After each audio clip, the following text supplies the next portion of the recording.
Parlons d'astrologie exolse en phase équinoxiale, comme nous sommes actuellement. Il faut s'attendre à la remise en question des frontières.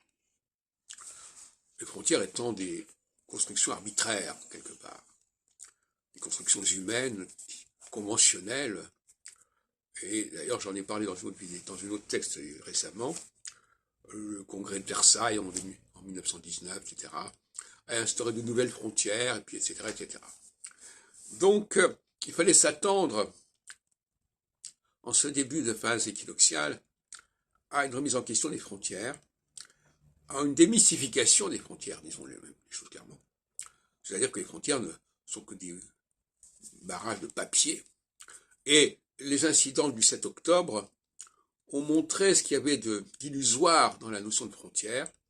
Apparemment, Israël a cru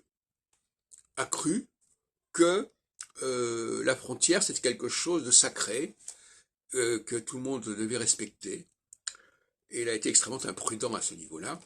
Il aurait dû être prévenu, justement. C'est pas le cas. De même qu'en 1939-40, dans une autre phase équinoxiale, les Allemands ne se sont pas gênés pour remettre en question les frontières, sans parler de la fameuse ligne Maginot, qui était une sorte de frontière complètement débile. Donc, méfions-nous, de même qu'en 1967, Israël, à la suite de la guerre des 6 jours, a remis en question les frontières. Et inversement, en phase solsticiale, les frontières reviennent sur le tapis.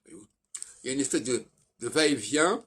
Équinoxe, on reconsidère les frontières. Solstice, on réaffirme les frontières. En 89, par exemple, en phase solsticiale, les frontières ont regagné du terrain et ont mis à mal à la fois le pacte de Varsovie et à la fois, 2 ans plus tard, l'URSS. L'URSS est mort, est malade, est mort de cette problématique des frontières.